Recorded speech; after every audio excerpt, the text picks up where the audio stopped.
बिस्मिल्लाहिर्रहमानिर्रहीम। आज का हमारा टॉपिक पनामा कैनाल है। पनामा कैनाल जो है इसके हवाले से हम देखते हैं कि कौन कौन से क्वेश्चन जो हैं वो पूछे जा सकते हैं पीपीएससी या एफपीएससी के एग्जाम में। ये टॉपिक बहुत इंपॉर्टेंट है पेपर पॉइंट ऑफ व्यू के हवाले से।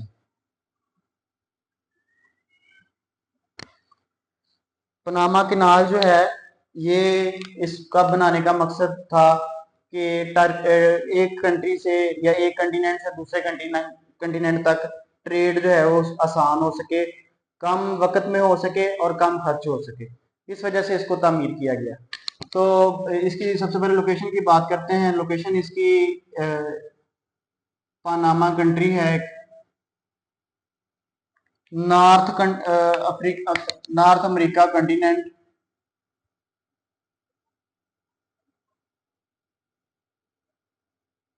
नॉर्थ अमेरिका कंटिनेंट का एक कंट्री है जिसका नाम है पनामा। वहां पे ये जो केनाल है ये तामीर करवाई गई।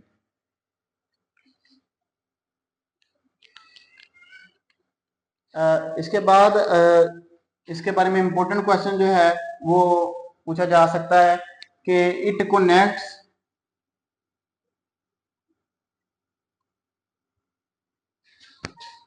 पैसिफिक ओशन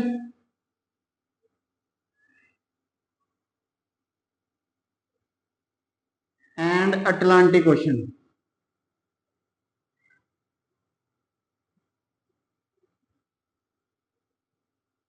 ये दोनों क्वेश्चन इंपॉर्टेंट है। एक तो ये पूछा जा सकता है कि ये कहाँ पे वाक़या है, तो ये नॉर्थ अमेरिका कंटिनेंट है, उसका कंट्री है पनामा, वहां पे ये वाक़या है। और ये कौन से दो ओशंस को आपस में जोड़ती है, उन ओशंस का नाम है पैसिफिक ओशन है एक, दूसरा है अटलांटिक ओशन। इसके बाद फ्रेंच डिप्लोमेट था एक,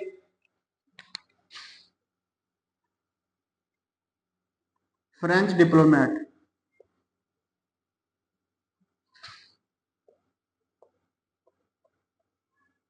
फ्रेंच डिप्लोमेट इसका नाम था फर्डिनांड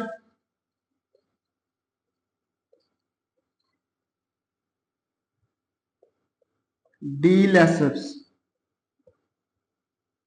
इसी ने पनामा कनाल की तामीर का काम शुरू किया था और स्विस कनाल भी इसी ने तामीर करवाई थी। तो ये फ्रेंच से ताल्लुक रखता था। तो सबसे पहले फ्रेंच की कंपनी जो है इसने पनामा कैनाल की तामीर का काम तो शुरू किया, लेकिन ये कंपनी जो है इसको तामीर करने में फेल हो गई थी।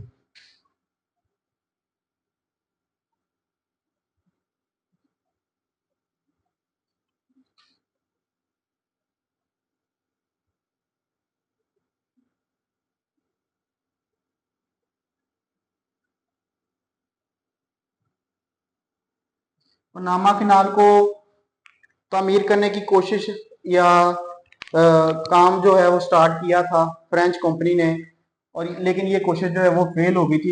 इसके बारे में क्वेश्चन पूछा जा सकता है कि ये जो अटेम्प्ट है ये कब की गई थी। 1881 से लेके 1889 तक ये वाली जो है कंस्ट्रक्शन पे इस पे काम किया गया था। तो लेकिन ये फेल हो गई थी। इसकी वजह थी कि इसमें 25 के वर्कर जो हैं वो उनकी डेथ हो गई थी। 25,000 वर्कर जो हैं वो इसकी तामीर के दौरान जो है उनकी डेथ हो गई थी due to yellow fever. Yellow fever और मलेरिया की वजह से 25,000 वर्कर की फर्स्ट अटेम्प्ट में इसकी डेथ हो गई थी।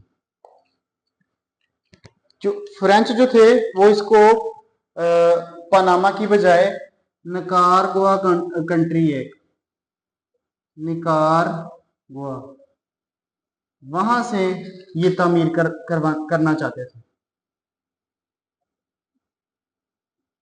फ्रेंच जो है, फ्रांस इसको पनामा कैनाल को पनामा कंट्री की बजाय निकारगुआ से तामीर करना चाहता था। लेकिन इसने जब अटेम्प्ट की 1881 से 1889 तक ये अटेम्प्ट फेल हो गई, ये तामीर ना कर सके। इसके बाद इसकी जो कंस्ट्रक्शन है वो कंप्लीट की थी अमेरिका ने।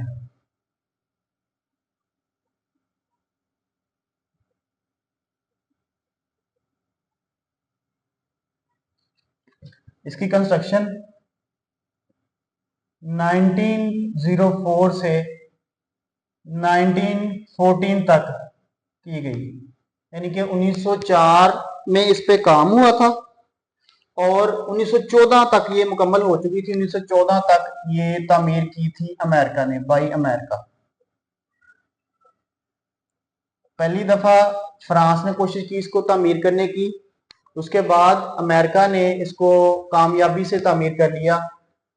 1904 से लेके 1914 के ड्यूरेशन में इसको तामीर किया अमेरिका ने, और इसको तकरीबन कंप्लीशन को इसको 10 ईयर लगे थे।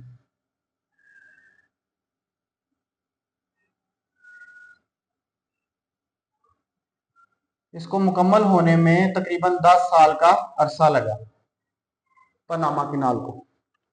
इसके बाद चूंकि ये अमेरिका ने तामीर की थी तो अमेरिका ने ज़्यादातर इसका जो कंट्रोल है वो खुद ही संभाले रखा।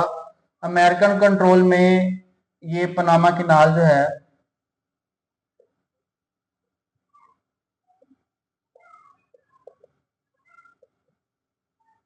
ये 1904 से लेके 1979 तक ये अमेरिका के कंट्रोल में रही है। अमेरिकन कंट्रोल में, यानी कि इसकी जो अर्निंग वगैरह थी वो अमेरिका खुद ही यानी कि ले रहा था। इसकी तामीर के बाद 1904 से लेके 1979 तक अमेरिका के कंट्रोल में ये रही है। इसके बाद अमेरिकन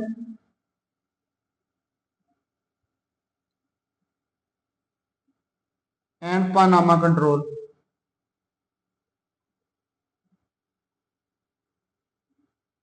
1979 के बाद तकरीबन 20 साल तक ये अमेरिका और पनामा दोनों के कंट्रोल में रही है।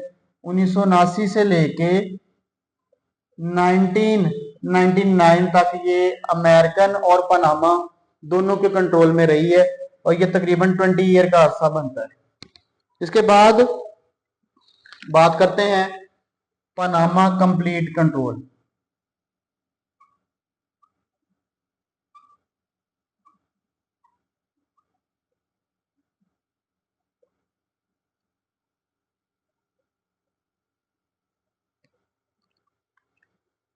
नाइनटीन 1999 में एक ट्रीटी साइन हुआ था, उसका नाम था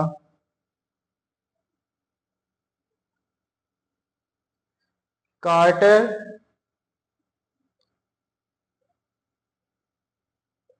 टोरी जोस ट्रीटी।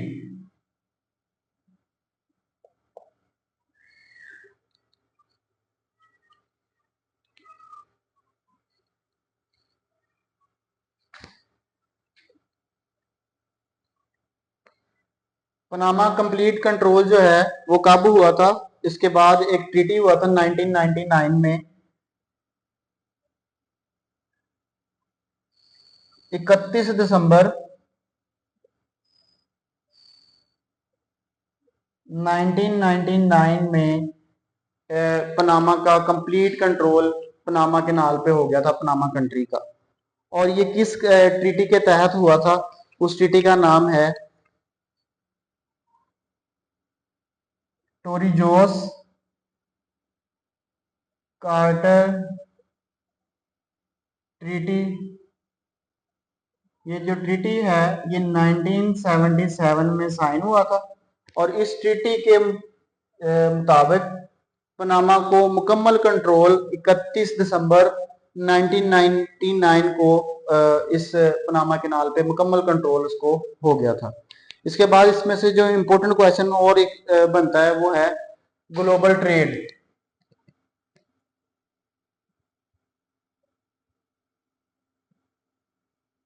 टोटल जो ग्लोबल ट्रेड है उसका 5% इस पनामा कनाल के जरिए हो रहा है। पनामा कनाल के जरिए ग्लोबल ट्रेड का 5% जो है वो यहाँ से ट्रेड हो रही है। पूरी दुनिया की 5% ट्रेड जो है वो इस कनाल के जरिए हो रही है, और ये अटलांटिक ओशन और पैसिफिक ओशन को आपस में कनेक्ट करती है।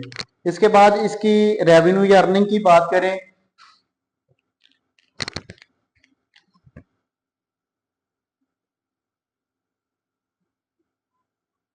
इसका जो रेवेन्यू है टोटल वो $4.99 बिलियन